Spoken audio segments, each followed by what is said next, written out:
Buah-buah yang disebutkan di dalam Al-Quran itu merupakan buah-buah yang mendapatkan keistimewaan yang sangat luar biasa. Sehingga pada saat pertama sekali kita menanam kurma di Banda Aceh, di Berbate, di lembah Berbate, hampir semua orang mengatakan, mana mungkin tumbuh kurma di Aceh? Kurma itu kan tumbuhnya di Arab. Begitu orang persepsi. Saya katakan tidak. Kalau seandainya tidak tumbuh di Aceh, maka Al-Quran tidak akan pernah menyebutkan buah-buah tersebut. Dan kalau seandainya tidak berbuah di Aceh, maka itu berarti tanaman tersebut tidak mungkin disebutkan di Al-Quran.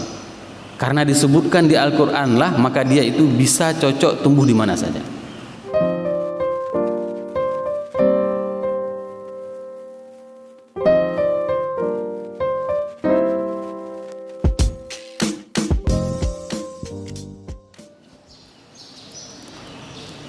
Assalamualaikum warahmatullahi wabarakatuh. Alhamdulillah binikmatihi tatimmus salihat wa bifadlihi tatanazzalul barakat. Asyhadu an la ilaha illallah lahu da'watul haqq harisun 'alaiha wa ujaba tabsyiri biha wal takum minkum ummatu yad'una ilal khair wa ya'muruna bil ma'ruf wa yanhauna 'anil munkar wa ulaika humul muflihun. Wa asyhadu anna Muhammadan 'abduhu wa rasuluh ballagha risalah wa adda al-amanah wa nasaha al-ummah wa kashafa al-ghummah hatta atana al-yaqin lailuha kanahariha la yazighu anha illa halik. Allahumma salli ala sayyidina Muhammadin nabiyil ummi al-habibil mahbub al-aliyil qadri al-azimil jah wa ala azwajihi ummahatil mu'minin wa dhurriyyatihi wa ali baitihi wa ashabihi ajma'in. Rabbi shrah li sadri wa yassir li amri wa hlul 'uqdatam min lisani yafqahu qawli, amma ba'd. Para asatiz yang saya muliakan, ayah bunda yang saya cintai, dan bapak ibu jemaah salat subuh yang dirahmati Allah, marilah senantiasa kita panjatkan puji dan syukur kita kepada Allah yang telah memberikan nikmat iman kepada kita sehingga kita dapat melangkahkan kaki kita untuk melaksanakan salat subuh berjamaah. Kalaulah bukan karena nikmat dari Allah, maka sungguh kita akan masih kekenyangan dengan sahur yang barusan kita rasakan, dan kita sangat lemas dan sangat malas untuk berjalan ke masjid ini. Berbagai macam kesibukan lain di rumah pasti akan menghiasi kita. Namun Allah berikan nikmat iman tersebut sehingga kelezatan untuk melangkahkan kaki dari rumah jauh hari itu tidak terasa berat. Inilah yang dinamakan dengan suasana di mana pintu surga itu dibuka kepada kita selama 30 hari. Maka kita tidak akan pernah terasa berat di dalam melakukan segala macam amal-amal saleh di bulan yang penuh dengan keberkahan ini. Salawat dan salam bersama-sama kita panjatkan kepada junjungan kita Nabi besar Muhammad sallallahu alaihi wasallam yang telah membawa umat manusia dari alam jahiliyah ke alam yang penuh dengan ilmu pengetahuan, di mana pada saat Allah menurunkan kepada kita, mengkhususkan kita dengan kitab suci yaitu Al-Quran yang diturunkan di bulan ini, wa akramana binabiyyin ursil, dan Allah memuliakan kita dengan diutusnya baginda Rasulullah sallallahu alaihi wasallam. Sungguh mulia kehidupan seorang mukmin kalau seandainya kita menyadarinya. Keberadaan Rasul itu mengangkat derajat kita. Saya pernah hidup di Amerika dan di Eropa. Mereka setiap bangun pagi itu bukan minum putih. Para pak-lek itu, bule itu bangun pagi itu minumnya adalah selbet, minuman keras. Kumur-kumur pertama dengan minuman keras. Coba bayangkan bagaimana indahnya kehidupan kita umat Islam. Bangun tidur kita diajarkan oleh baginda Rasulullah. Bagaimana cara kita bangun tidur? Diajarkan sampai bangun tidur pun itu ada doanya. Itu namanya dengan dimuliakan. Manusia berada pada posisi manusia.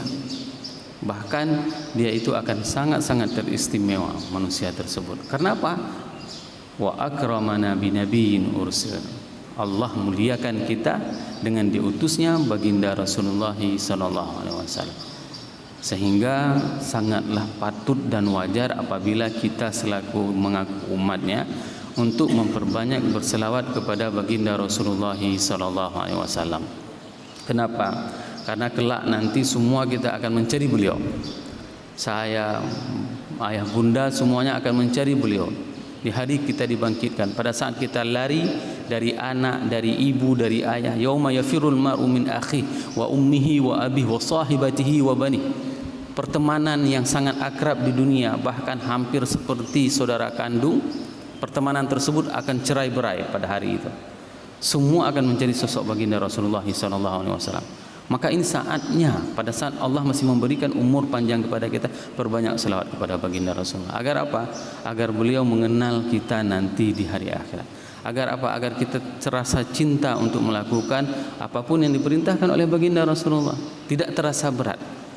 Hari ini berapa berat pada saat kita tidak membiasakan apa yang dianjurkan oleh baginda Rasulullah.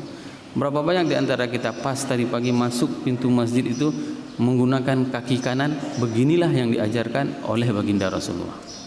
Berapa banyak di antara kita yang mempraktekkan seperti itu. Beda Bapak Ibu jamaah yang dirahmati Allah, dulu para sahabat, mereka apabila telah berbuat dosa, melakukan kemaksiatan, mereka bisa langsung datang ke masjid Nabi. Datang ke masjid Nabi, minta ampun sama Nabi. Dan Nabi meminta ampun kepada mereka dan Allah mengampuni dosa mereka. Hari ini berapa banyak kemaksiatan yang pernah kita lakukan dan kita tidak bisa mengadu kepada Rasulullah, tidak bisa salat di belakangnya. Tapi suasana seperti itu bisa kita hadirkan.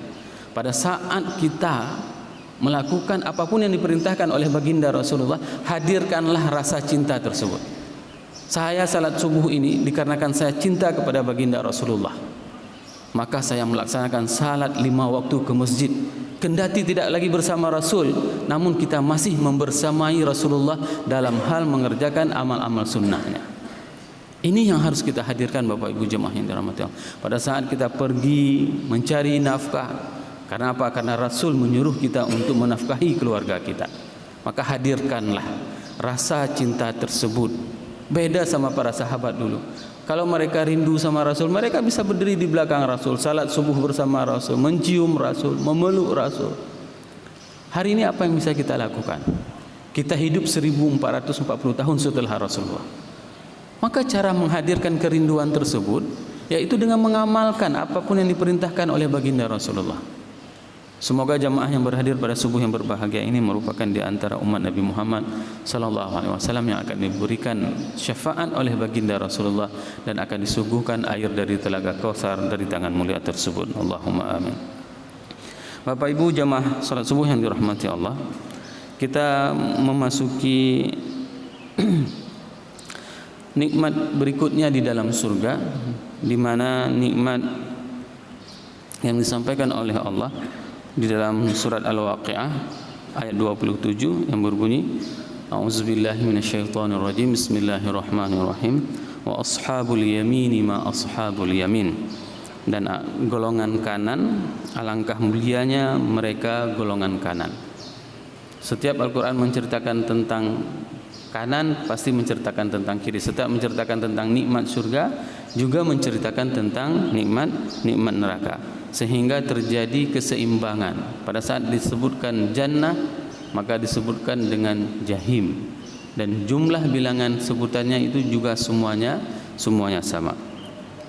Fi sidrin mahdud, mereka berada di antara pohon yang tidak berduri. Mahdud itu merupakan pohon yang tidak berduri. Wa talhim mamdud, dan pohon pisang yang bersusun, ya. Wa dhillim mamdud, dan naungan yang terbentang luas. Wa ma'im maskub, dan air yang terus mengalir. Wa fakihatin katsirah, dan buah-buahan yang sangat banyak. La maqtu'atin wa la mamnu'ah, dan tidak pernah terputus, ya, dan tidak pernah terlarang. Wa furushim marfu'ah, dan kasur-kasur yang tebal dan empuk. Inna ansha'nahunna insya'a, dan kami menciptakan kepada mereka bidadari instan, kontan, ya. Faja'alnahunna abkara, maka bidadari tersebut selalu perawan. Setiap berhubungan suami istri pasti lagi perawan. Seperti itu Allah berikan kenikmatan. Urban atsaraba, dan penuh dengan cinta dan umurnya sebaya. Li ashabil yamin, untuk golongan kanan Thullathum minal awwalin wa thullathum minal akhirin. Segolongan besar dari orang-orang terdahulu dan sepertiga dari orang-orang kemudian. Ini merupakan gambaran pada saat kita mentadabburi Al-Quran dan kita melihat bagaimana nikmat yang Allah berikan kepada penduduk dan penghuni surga tersebut. Allah akan memberikan setiap perbuatan yang dilakukan oleh manusia, maka itu akan dibalas dengan balasan kenikmatan perbuatan. Ini kalau kita mentadabburi, nanti boleh dilihat pada saat Al-Quran menjelaskan jazaa'am bima kanu ya'malun, maka balasannya terhadap apapun yang mereka perbuatkan. Maka pada saat kita melakukan amal-amal, pergi salat, maka balasannya apa? Nanti kita akan mendapatkan di dalam surga kenikmatan pergi salat itu seperti apa. Maka di ayat ini, di dalam surat Waqiah ini diceritakan apa-apa saja kenikmatan yang diperolehi oleh seseorang itu. Di antaranya pada saat dia duduk di atas dipa, dia akan ketemu dengan orang-orang yang dia cintai. Dia akan dikelilingi oleh orang-orang yang yatufu alaihim wildanun mukhalladun bi akwabi wa abariqa wa ka'sim min ma'in. Mereka akan disuguhkan dengan air arak yang tidak memabukkan. Ini kan semuanya ganjaran terhadap amal-amal yang pernah dilakukan dulu di dunia. Di dunia dia tidak mau melakukan mabuk-mabukan.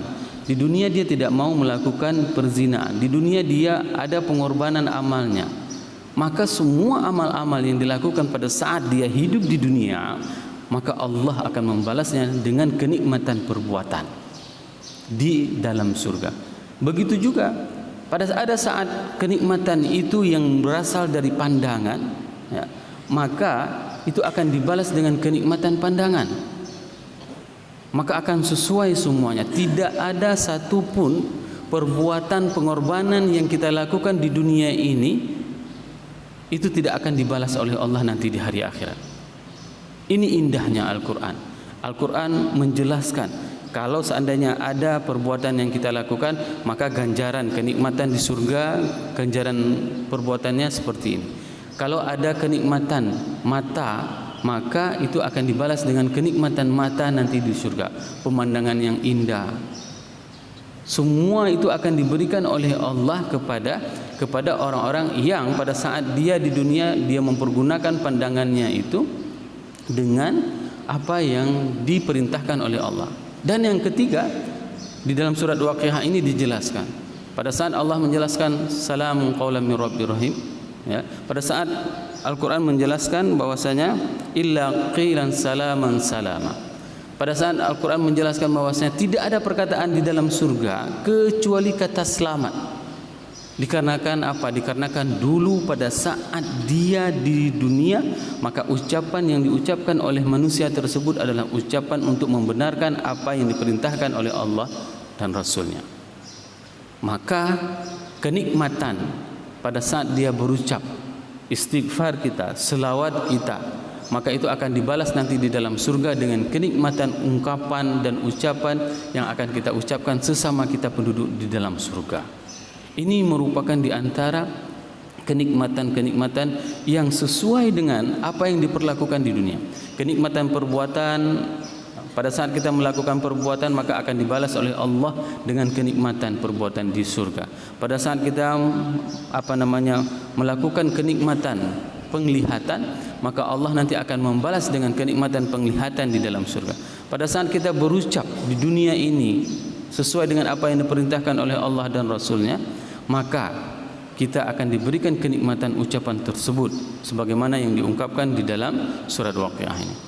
Di fase akhir tentang kenikmatan ini, Allah menjelaskan tentang bagaimana kenikmatan yang dimiliki oleh golongan sebelah kanan. Mereka akan berada di antara pohon yang tidak berduri, karena di dalam neraka ada pohon yang dinamakan dengan zakum, pohon yang berduri. Dan pohon tersebut sudah pernah kita jelaskan bahwasanya tidak ada orang yang sanggup untuk memakan buah kedondong, ya, anak kedondong itu tidak ada yang sanggup makan. Nanti bayangkan ini lebih dahsyat dari kedondong lagi. Disuruh makan buah tersebut, buah yang berduri. Kalau kedondong itu tidak seberapa tidak ada durinya, hanya serabutan. Tapi tidak ada orang yang sanggup makan. Nah, di sini Al-Qur'an menjelaskan bahwasanya mereka berada di antara fi sidrim mahdud. Mereka berada di antara pohon bidara yang tidak berduri. Menunjukkan ini adalah tempat berteduh yang paling nyaman. Wa talhim mandud, dan buah pisang yang bersusun. Maka pada saat kita tidak sanggup membeli katakanlah anggur yang mahal sebagai makanan di dalam surga, tidak sanggup membeli kurma yang mahal, maka rasakanlah sensasi makan pisang tersebut, merasakan inilah di antara makanan surga yang sudah saya konsumsi di dunia. Mudah-mudahan nanti Allah memberikan saya kenikmatan masuk surga dan juga bisa mengkonsumsi pisangnya surga. Kalau pisangnya dunia saja begitu enak, ya, begitu sehat, bagaimana nanti dengan pisangnya di dalam surga?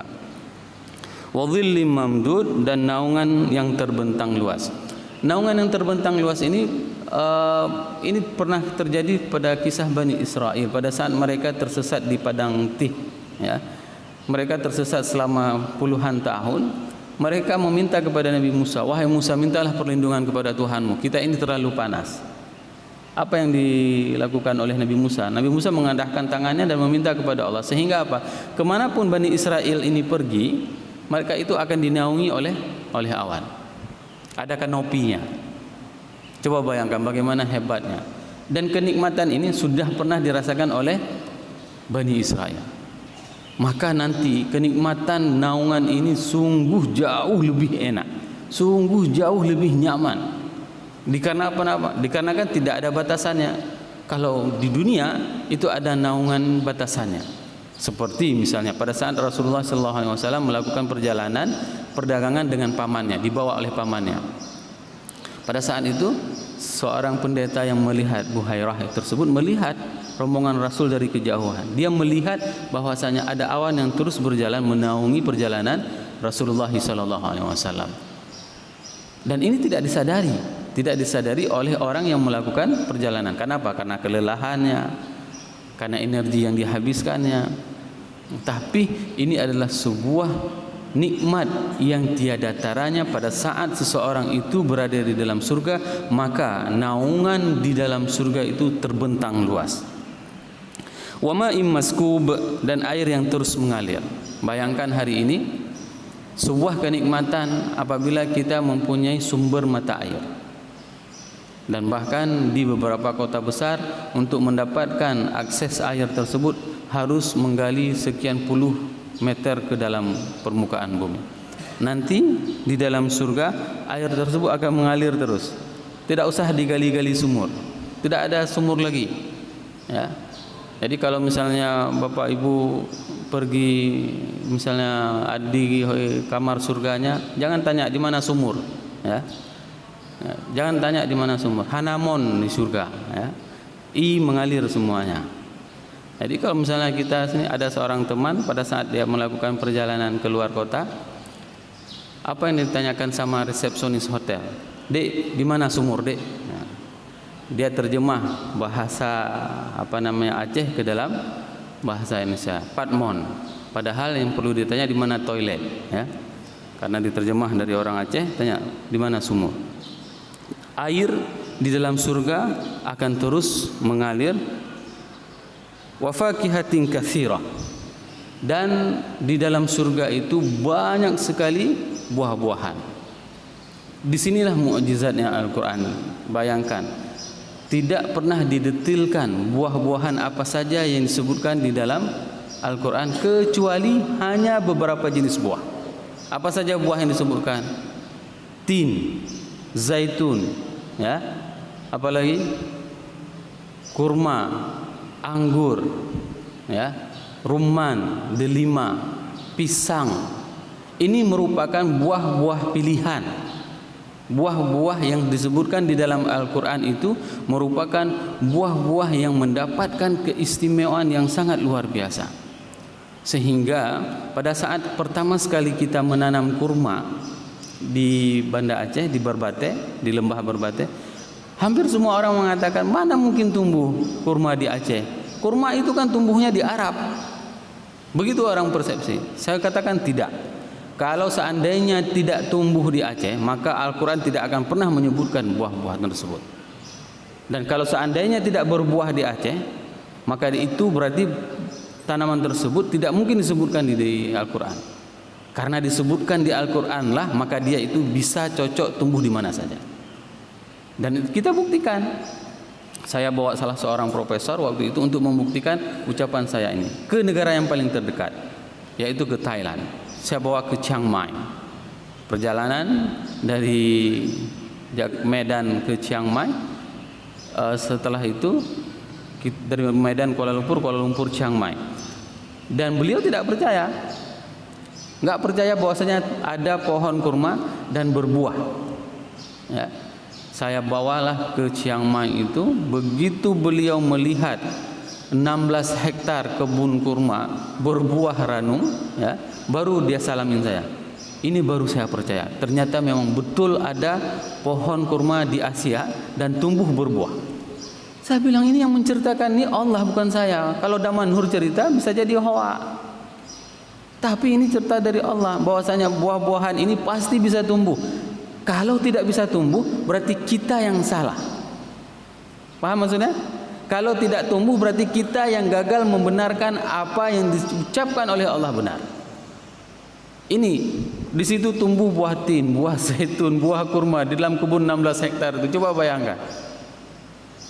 Inilah yang perlu kepada kita untuk mempelajari ilmu. Dan berulang kali saya katakan bahwasanya ciri khas kita umat Islam itu digambarkan dengan orang yang saintis, orang yang berilmu pengetahuan, orang yang mempunyai ilmu.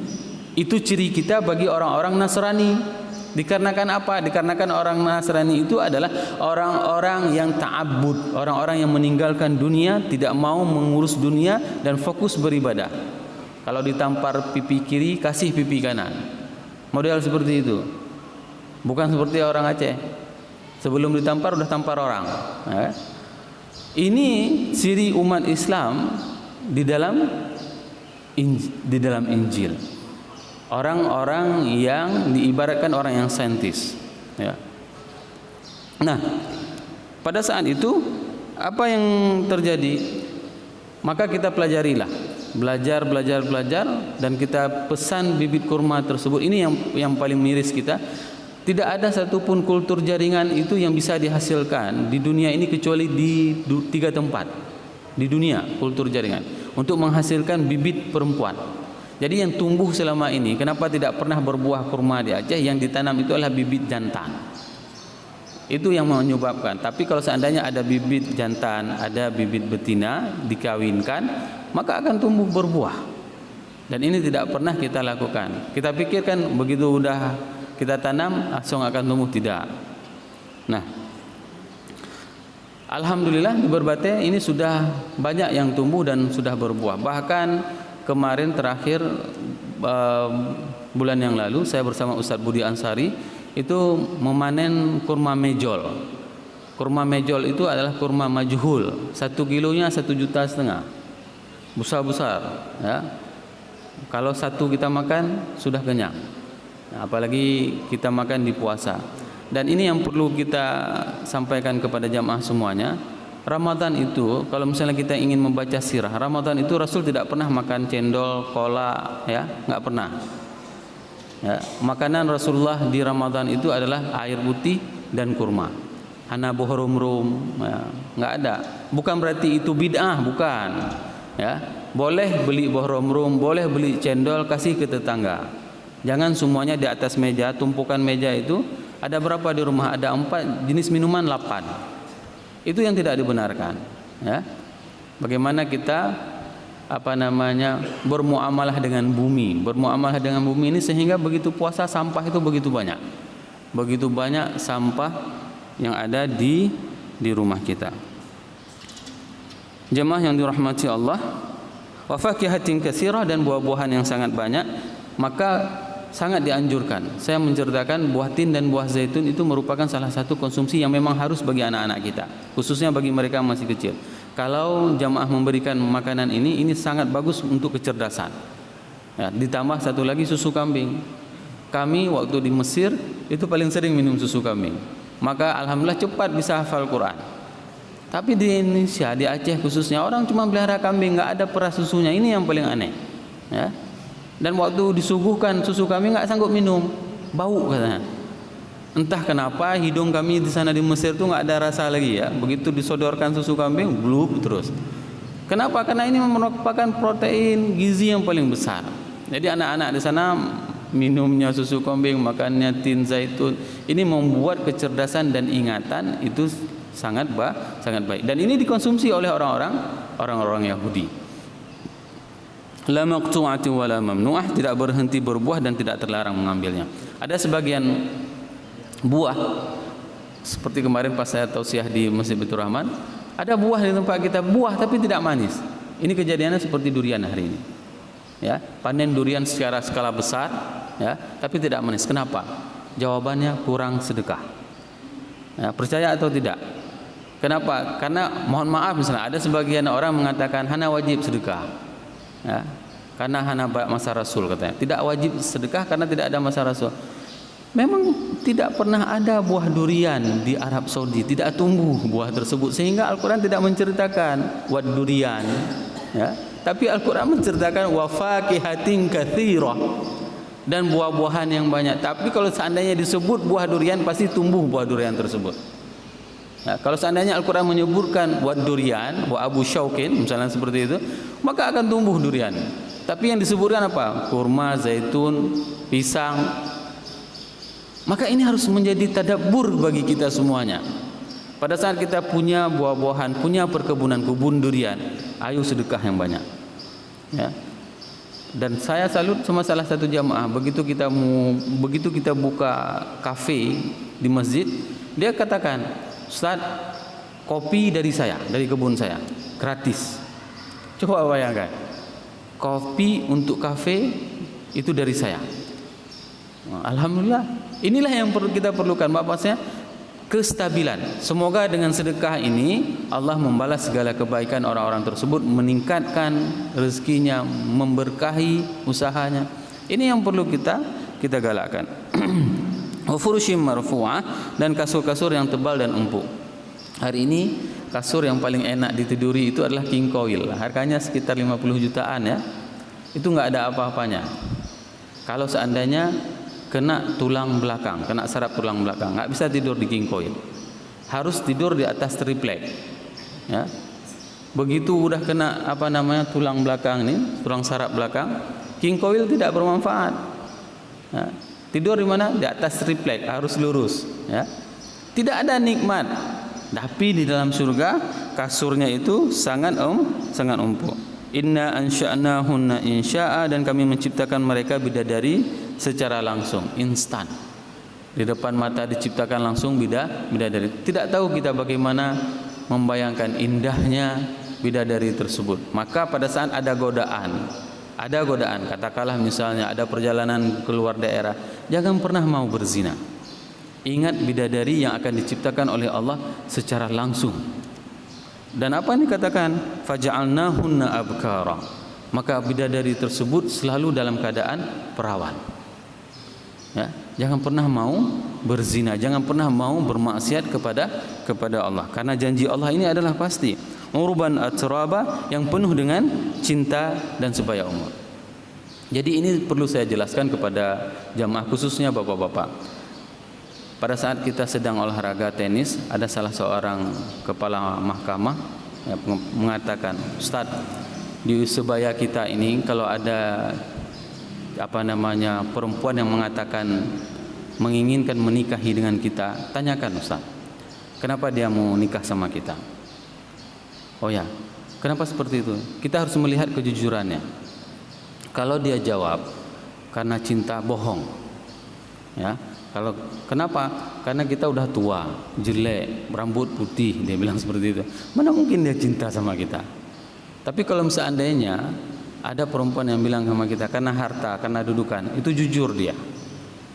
Tapi ingat, bagaimana dengan nasib istri kita yang membersamai kita sehingga kita bisa mempunyai karir seperti ini? Ini dinasihati oleh salah seorang pejabat di Aceh. Maka ya, tidak ada yang namanya cinta bagi orang-orang yang ingin mengejar suami orang. Ya, tidak ada rasa cinta itu. Yang ada bagi mereka itu hanya uang. Targetnya apa? Uang. Maka di dalam surga, ya, Allah sebutkan uruban atraba, hubungan antara seseorang itu di dalam surga itu hubungan penuh dengan cinta. Bukan karena materinya, bukan karena tampangnya, bukan. Sehingga apa? Sehingga mereka itu adalah orang-orang yang tidak ada yang tua satupun, semuanya sebaya. Nah, ini yang menarik. Pada saat Umar mendengarkan ayat ini pertama sekali, ya, sullasum minal awwalin wa qalilum minal akhirin. Umar protes. Coba bayangkan, Umar protes. Wahai Rasulullah, bagaimana mungkin mereka nanti itu umat setelahmu ini sangat banyak umatnya. Bagaimana mungkin mereka itu qalil yang akan masuk ke dalam surga. Sedangkan sebagian besar itu yang masuk surga itu adalah para sahabat. Maka dengan protes Umar tersebut, masuklah sullasum minal awwalin wa sullasum minal akhirin. Di dalam beberapa riwayat dikatakan orang yang akan masuk surga itu adalah 120 saf. Bukan saf masjid kita ya. 120 saf yang akan masuk surga. Umat Nabi Muhammad 80 saf. Coba bayangkan, sebagian besar, ya, sebagian besar yang masuk surga itu adalah umat Nabi Muhammad. Maka nanti Allah berikan syafaat. Syafaat itu akan diberikan oleh Allah, izinnya kepada siapapun yang diizinkan oleh Allah. Kalau seandainya saya diberikan kemampuan syafaat, maka saya akan menarik 70.000 orang. Semoga nanti saya bisa tarik semua jamaah yang mengikuti pengajian dengan saya. Begitu juga dengan Bapak Ibu. Kalau diberikan syafaat oleh Allah, tarik saya nanti. Ya. Ini yang dimaksud dengan persaudaraan di antara kita pada saat kita bersama di dunia dalam hal mengingat Allah dan mendukung dakwah ini, maka nanti juga di akhirat juga seperti itu. Semoga apa yang saya sampaikan ini bermanfaat kepada diri saya dan kepada jamaah semuanya, sehingga kita bisa meningkatkan kecintaan kita kepada Allah dan kepada Rasulullah sallallahu alaihi wasallam. Subhanakallahumma wa bihamdik, asyhadu an la ilaha illa anta astaghfiruka wa atubu ilaik. Assalamualaikum warahmatullahi wabarakatuh.